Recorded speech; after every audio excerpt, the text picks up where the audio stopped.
Hi, it's Naomi back with another vlog for you. This time I'm going to be talking about Drive Your Plow Over the Bones of the Dead by Olga Tokarczuk. This book's been nominated for a lot of awards. It won the Nobel Prize for Literature. I'm probably a little late to the party in reviewing it, but I really wanted to talk about it because I really enjoyed it. I guess you could call this a literary thriller, but I'm not sure this book is served massively well by getting bogged down in trying to categorize it. I started it before Christmas, but anyone who works for Waterstones or for retail in general will know that those last few weeks before Christmas, your concentration is just shot. So I put it down and picked it back up in the new year when I had a bit more brain power, and I'm so glad I did.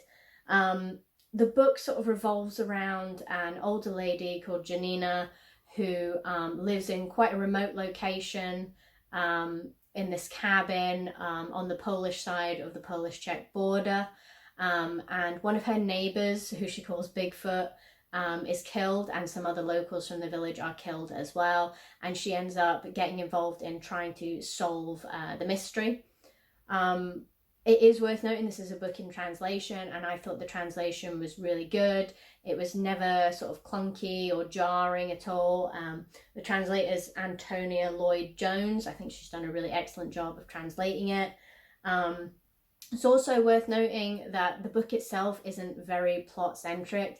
It's more of the ideas, the concepts, and the writing that drive this book. The plot's just like this little thread that joins things together. And apparently the author, some of her other work, barely even has this linear style. She describes a lot of her novels as constellations, which I thought was really interesting. She's also quite a controversial figure in her home country of Poland as well. She is described by some people as a traitor, but other people absolutely love her, and she's quite often lauded as a modern eco-feminist. So it's a very interesting situation. I don't know much about the political situation in Poland, but might be worth looking into if you're interested. Janina is obsessed by horoscopes, and the author does a really great job of making the reader think there could be something here, there could be something to this. Even someone like myself, who is very much a skeptic, not at all interested in astrology, but I think that just speaks to the strength of her writing. And you can especially see why Janina would be particularly interested in astrology, because she's very concerned with the natural world and the natural order of things. And you could see sort of like astrology as sort of like a cousin to that. And William Blake pops up a lot in the book as well. He's quoted quite a lot, and also one of Janina's hobbies is translating Blake with her friend Dizzy. And I'm not a huge font of knowledge on William Blake, but what I do know about him, the little I know, is that of the romantics, he's perhaps the most of an outsider, the most eccentric. And I can see why Janina would have a affinity with his work, because she's very much perceived as that as well by her local community. She's quite often disregarded, either due to her gender or to these perceived eccentricities. She also is very vocal about her promotion of animal rights, and also stopping people from being cruel to animals. And I think she gets frustrated because there's no one to speak up for animals, and I think she channels her frustration with her own situation. There's no one to speak up for her either, and she uses her concern for animals to voice this lack of representation. And I think that's what the author's sort of trying to do, is trying to talk about a lack of representation for the environment, for women, and for animals as well, which is maybe where she obviously picks up the eco-feminist label. And I think some of the best writing in the book as well is the bits that concern animals. And again, that jumps back into William Blake and the natural world and the romantics.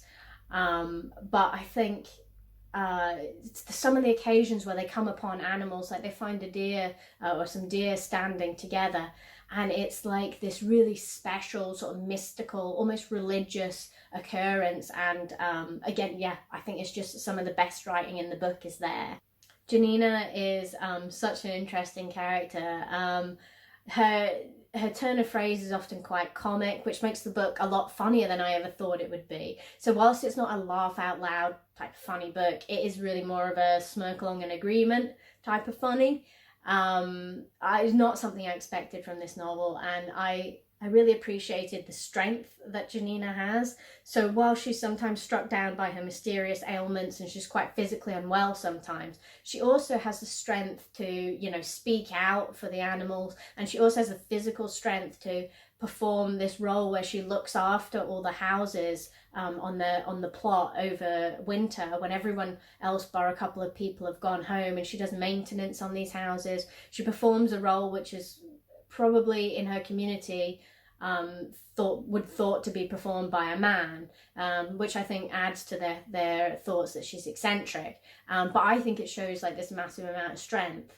Yeah, she's just a really unique character, and I really did love reading about her. The author also manages somehow to tie up the mystery.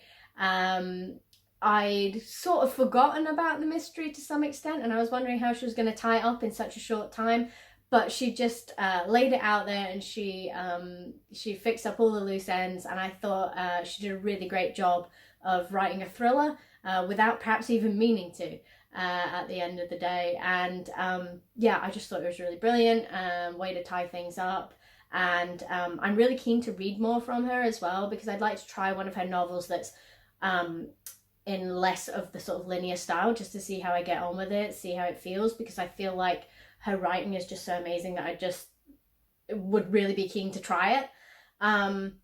She's got another book that has got a lot of good buzz. I think it's called like the Book of Jacob or Books of Jacob. I think it's being translated into English as we speak, so I'm not exactly sure when it's out, but I'm really looking forward to that coming out. And I'd like to try Flights as well, which won the Man Booker International. So it's worth checking out her stuff if you're looking for something a little bit different this year. She's got a great style and she's a great writing talent. So if you've read any of her books, this one or any others, do let me know what you think. And thank you very much for listening to me. If you want to hear more from me, more from the other vloggers, or more from Waterstones in general, then do subscribe to our channel, and I will see you next time. Bye bye.